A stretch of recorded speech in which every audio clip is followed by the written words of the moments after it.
Virus ने attack किया। अस्सलाम वालेकुम, मेरा नाम गुलाम मुर्तज़ा, आपको खुशामदीद कहते हैं आज के प्रोग्राम में। 28 फरवरी भूलती नहीं है, अपना तारुफ कराना भूल गया। आज 28 फरवरी से जब से कोरोना वायरस की पेशकश हुई और मार्च का पूरा महीना गुजरा, उसके बाद फिर पूरी दुनिया की इकॉनमीज़ में एकदम धचके लगे और पूरी दुनिया की इकॉनमी हिल कर रह गई। उसका इफ़ेक्ट पाकिस्तान में भी आया। पाकिस्तान में लॉकडाउन के बाद जो सूरत हाल बनी और उसके बाद फिर लॉकडाउन को ख़त्म किया गया, सिलेक्टेड लॉकडाउन किया गया और सिलेक्टेड लॉकडाउन ने काफ़ी काम दिखाना भी शुरू किया। उसके बाद जो पैकेजेस अनाउंस किए गए, पैकेजेस में सबसे पहले जो रियल एस्टेट था, बिल्डर्स का था, कंस्ट्रक्शन सेक्टर जो था, उसके लिए जो पैकेज अनाउंस किया गया उसके बड़े मस्बत नताइज आए। तो मजमूई तौर पर आज हम ये देख रहे हैं कि पाकिस्तान की इकॉनमी से अच्छी खबरें आना शुरू हुई हैं।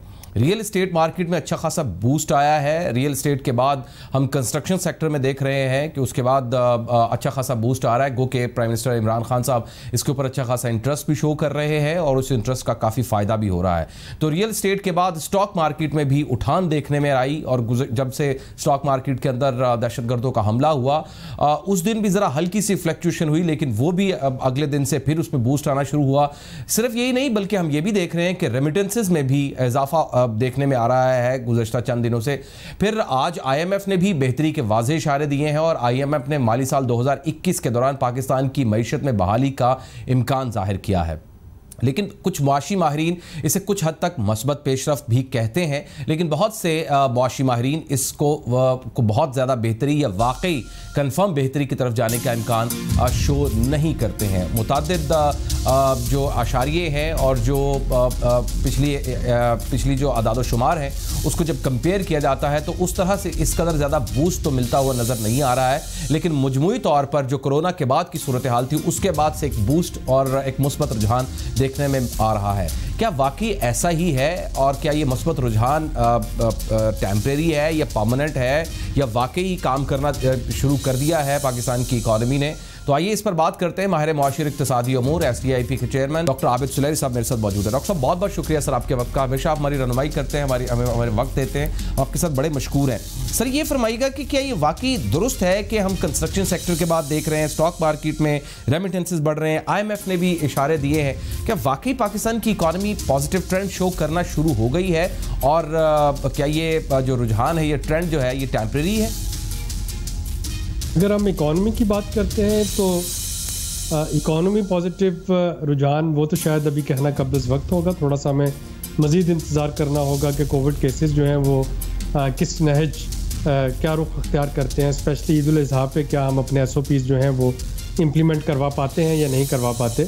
लेकिन जब हम सेक्टर्स की बात करते हैं तो यकीनी तौर पर कंस्ट्रक्शन सेक्टर जो है, स्पेशली जो कल की अनाउंसमेंट हुई और जो डिमांड साइड जो चीज़ें जो हैं, जो रिक्वायरमेंट मीट की गई, उसके बाद यकीनी तौर पे ये कहा जा सकता है कि शायद इसमें थोड़ी सी पॉजिटिविटी आएगी। और उस पॉजिटिविटी की वजह जो है वो ये है कि अभी तक सप्लाई साइड नीड्स जो थी वो एड्रेस की गई थी। आप बिल्डर्स वहाँ पे आए और उनको जो भी इन्वेस्टमेंट कर रहे होंगे उस पर एमनेस्टी दी जा रही होगी, बाकी चीज़ें जो थी उस पर तो काफ़ी ऐलानात हो गए। लेकिन जो कंज्यूमर है जिसने घर बनाना है और स्पेशली जो वज़ीर आज़म जिनके बारे में अक्सर बात करते हैं, जो छोटे सार्फिन हैं, जिन्होंने कम आमदनी वाले लोग जिनको घर चाहिए, तो जब तक उनके लिए एक आसान मॉर्गेजेस जो थी उसका पैकेज अनाउंस ना होता तब तक शायद ये डिमांड सप्लाई मैच नहीं कर सकती थी।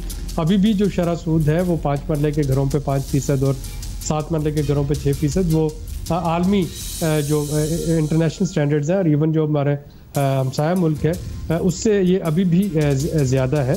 लेकिन यकीनी तौर पे जो पहले कमर्शियल रेट पे जो मिलते थे, अगर आप चले जाते थे हाउस बिल्डिंग फाइनेंस कॉर्पोरेशन और वहाँ पे आपको 18, 20, 23% तक जो लोन मिल रहा होता था, जो कि बिल्कुल भी वो किसी तरीके से अफोर्डेबल नहीं था, तो ये उससे बहुत बेहतर है। अब फर्दर अगर 2-3 चीज़ें कर ली जाएँ तो मेरा ख्याल है कि कंस्ट्रक्शन सेक्टर, रियल एस्टेट जो है ये काफ़ी हद तक इसमें बेहतरी आ जाएगी। पहली चीज़ जो है वो तो है आपका जो लैंड कंप्यूटराइजेशन रिकॉर्ड, यानी अगर मैं बैंक हूँ और मैं किसी ज़मीन पे आपको मॉर्गेज देता हूँ, कर्जा देता हूँ, तो मैं एज ए बैंक मेरी कोशिश होगी कि मेरे पास कुछ ना कुछ टेंजिबल रिकॉर्ड, कुछ ना कुछ टेंजिबल एसेट जो है वो प्लेज हो। तो अगर आपकी वो रिकॉर्ड कंप्यूटराइज हो जाता है तो यकीनी तौर पे वहाँ पे फ्रॉड के चांसेस कम हो जाते हैं।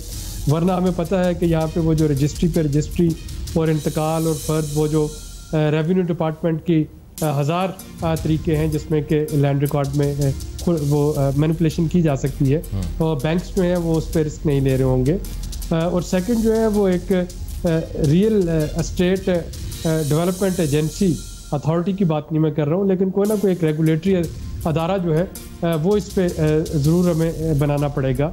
ये अच्छा हुआ कि इस पे एक नेशनल ऑपरेशन सेंटर बन गया, चूँकि ये वफाक और सूबे दोनों मिलके ही इसको कर सकते थे। इसकी कुछ चीज़ें ऐसी होंगी जो कि डायरेक्टली वफाक के अंडर होंगी, कुछ चीज़ें ऐसी होंगी जो कि सूबाई मैंडेट में होंगी, तो उसके लिए एक national command and control centre type जो चीज़ थी, ऑपरेशन सेंटर, वो बनाना ज़रूरी था। तो वो तो वज़ीर आज़म ने अनाउंस कर दिया, वो बना दिया।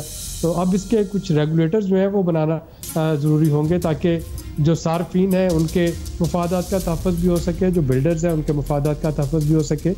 पाकिस्तान वो मुल्क है यहाँ पे कि आप किसी भी हाउसिंग अथॉरिटी या किसी भी स्कीम में पैसे जमा कराएं और फिर आप डेवलपर्स के रहमो करम पे होते हैं, या आप नैब के चक्कर लगाएं या 20-20 साल तक उन सोसाइटीज़ को या उन बिल्डिंग्स को बनने का इंतज़ार करें, जो कि आपको शुरू में 4 साल या 5 साल का दौरानिया कहा गया था, स्वाय चंद क्रेडिबल नामों को छोड़ के। बाकी अक्सर जगहों पे यही हाल है। तो जब तक आप सार्फिन के हकूक़ का तहफ़्फ़ुज़ नहीं करते हैं और उनके लिए कुछ रेगुलेटरी अथॉरिटी नहीं बनाते हैं, तब तक शायद कंस्ट्रक्शन सेक्टर में जो डिज़ायर्ड बेनिफिट जो ग्रास रूट तक पहुंचाना चाह रहे हैं वज़ीर आज़म, वो शायद पॉसिबल नहीं होंगे। लेकिन ये यकीनन एक positive step towards the right direction. लेकिन सर इसके साथ हम एक रेमिटेंसेस में भी देख रहे हैं, उसमें भी बूस्ट आया, और शायद उसके ऊपर जो मुख्तलिफ इकोनॉमिस्ट हैं वो भी ये कंसर्न शो कर रहे हैं कि चूँकि मुतादिद ओवरसीज़ जो है वो पाकिस्तान वापस भी आ रहे हैं, और कुछ यहाँ भी पेंडेमिक चल रहा था, कोई लॉकडाउन था, उसकी सूरत हाल में कुछ बाहर से पैसे भी आ रहे हैं। क्या रेमिटेंसेस का इजाफा सिर्फ एक ही फैक्टर इसी वजह से ही बूस्ट हुआ है, या इसके और भी कुछ फैक्टर हैं, और क्या ये आपको परमानेंट ट्रेंड शो कर रहा है?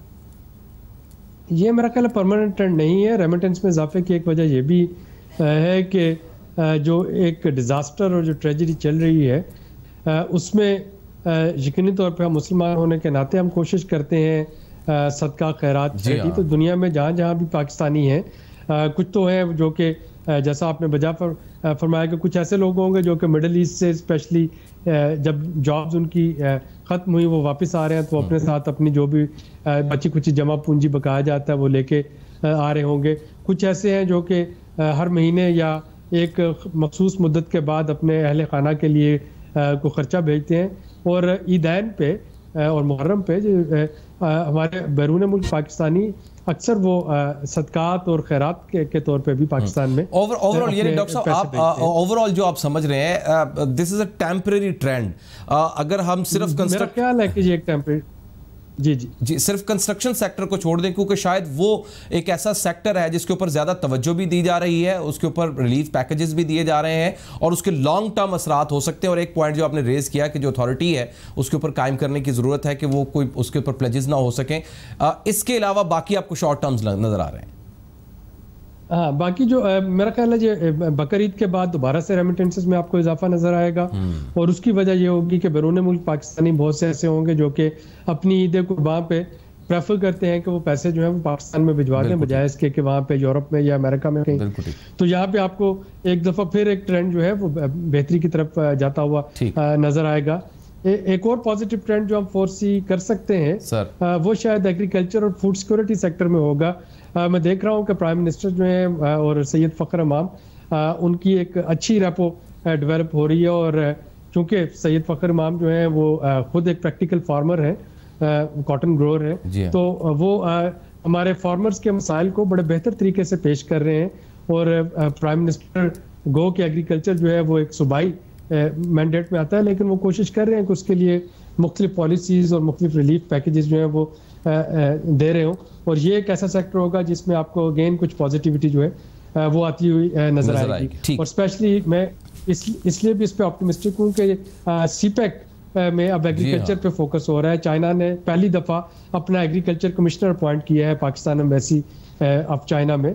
तो वो इस बात की गमाजी करता है कि पाकिस्तान और चाइना में एग्रीकल्चर पे कोऑपरेशन जो है वो बढ़ रहा होगा। जी बहुत शुक्रिया डॉक्टर साहब, thank you very much sir, thank you very much for your. एक ब्रेक लेते हैं।